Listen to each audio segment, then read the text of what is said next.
Bienvenidos a La Economía. Trabajadores de toda Argentina participan en un paro de 24 horas para protestar contra las medidas de austeridad del presidente Javier Milei. Sindicatos, jubilados y organizaciones sociales denuncian que las políticas económicas del mandatario están agravando la desigualdad social.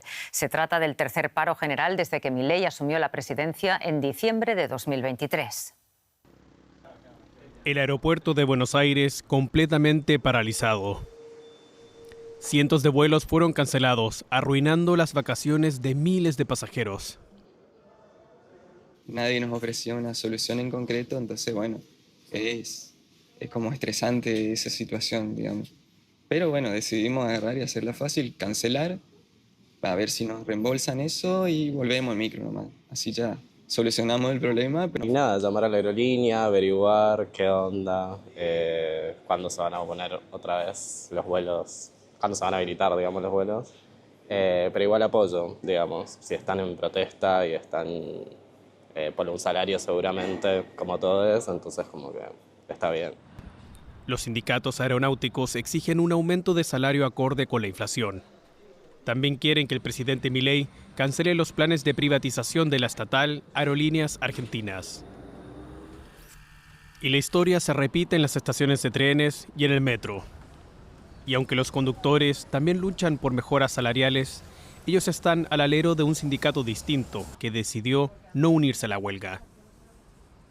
Al no haber ferrocarril tengo que cambiar de transporte público, pero bueno, el derecho a huelga también es un derecho de los trabajadores y que creo que tendría que haber más paro porque es insostenible la situación con este gobierno. Cerraron bancos y escuelas, pero algunos organismos públicos y hospitales siguieron operando, aunque con dificultad. La verdad que lo peor que puede pasar, que compliquen a los trabajadores. La verdad que a los trabajadores, en todo caso, de salud hasta la seguridad y a los mismos independientes. He escuchado que hasta los hospitales están con guardia mínima. Ahora tengo que llevar a mi abuela al hospital y la verdad que no sé cómo voy a hacer. Los recolectores de basura de la capital también se unieron al paro. Argentina es uno de los mayores exportadores de alimentos básicos, pero durante la huelga, uno de los terminales de carga más activos del mundo estaba desierto. Vamos a conocer con un poco más de detalle la situación en Argentina. Preguntamos a nuestro compañero Alejandro Rebossi en Buenos Aires. Alejandro, ¿quiénes secundan esta huelga? A pesar de las quejas de millones de argentinos, Milei mantiene un apoyo del 40-45% gracias a la reducción de la inflación que contribuyó a retrotraer la pobreza.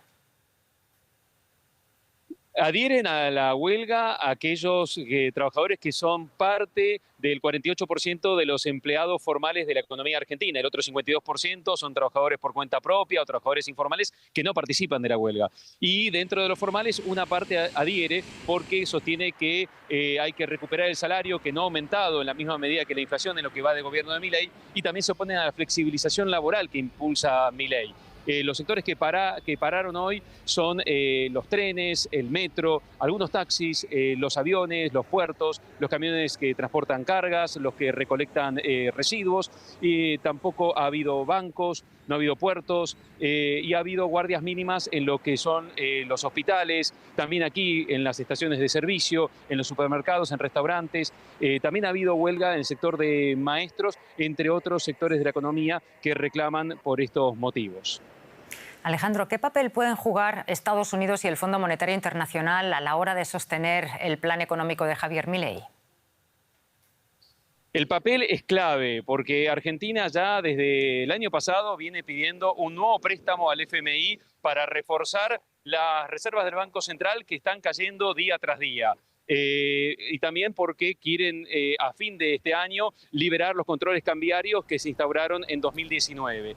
Esa situación del Banco Central argentino se ha agravado a partir de la crisis internacional que han provocado los aranceles de Donald Trump. Y justamente Donald Trump, que es aliado clave de Milei, es también el presidente de Estados Unidos, que es el país con más votos dentro del directorio del FMI, que mañana se reunirá para aprobar un nuevo préstamo. Ese préstamo viene a reforzar las reservas del Banco Central. La duda es si será suficiente para controlar la situación en un momento en que caen los precios de las materias primas que exporta Argentina, en un momento en que los capitales especulativos huyen de los países más inseguros como Argentina hacia buscando algún refugio.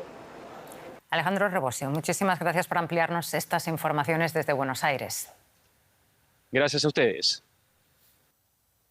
El giro en la política arancelaria del presidente Donald Trump el miércoles, decretando una tregua parcial de 90 días para todos sus socios comerciales, excepto China, desató la euforia en Wall Street. De hecho, al cierre de ayer, el Nasdaq registró su mayor subida en un solo día desde 2001.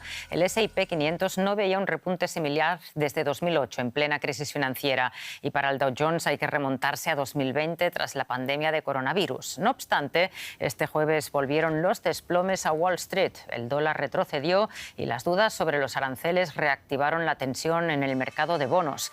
Los inversores vuelven a la cautela, conscientes de que la tregua podría ser solo temporal. Y vamos a analizar esos vaivenes de la bolsa con nuestra compañera en Nueva York. Ana, poco ha durado el alivio de los mercados y vuelven las tensiones entre inversores. ¿Qué es lo que se está valorando? Rosa, un apunte. Parte de la euforia de ayer tuvo que ver con movimientos que tuvieron que hacer los fondos de cobertura muy apalancados que estaban apostando por movimientos bajistas para limitar sus pérdidas. Hoy el día ha comenzado con un mejor análisis de cuál es la situación en la que se está, y el consenso de los analistas es de que no es buena y que el daño ya está hecho. Para empezar, la Casa Blanca ha aclarado que China tiene un arancel del 145% y no del 125% que se había hablado ayer, porque se habían olvidado de añadir el 20% inicial por cuestiones del fentanilo que se impuso hace ya semanas. Además, también se sube al 120% el coste de los envíos de paquetería de este país, previamente exentos de pago cuando la mercancía era de menos de $800. Es decir, que es un buen revés para las empresas de comercio electrónico. Los analistas calculan que de mantenerse este 10% lineal, que sigue en pie para todos los países, el 25% para el acero, para el aluminio, para los autos, para todas las importaciones de Canadá y de México que no estén cubiertas por el TEMEC, suponen una carga fiscal arancelaria para los estadounidenses que varía entre el 20 o el 25% según cómo se calcule, pero que en cualquier caso es la más elevada desde el año 1909. El mercado de bonos apunta a que el daño para Estados Unidos no va a ser de corto plazo, y los especialistas están anticipando que hay muchos cambios en geopolítica y cambio geopolítico geoestratégico, como por ejemplo el acercamiento de Canadá a la Unión Europea o las nuevas posibilidades de relaciones con China. Claro. Ana, hoy el presidente ha hablado de nuevo durante una reunión de su gabinete. ¿Qué ha dicho con respecto a esas negociaciones de los próximos 90 días? De la reunión con su gabinete, y en este punto se ha hablado de que se está estableciendo un proceso de negociación y que el primer acuerdo puede llegar bastante pronto. Se está negociando ya con Vietnam, que tenía un arancel máximo de un 46%, nada menos.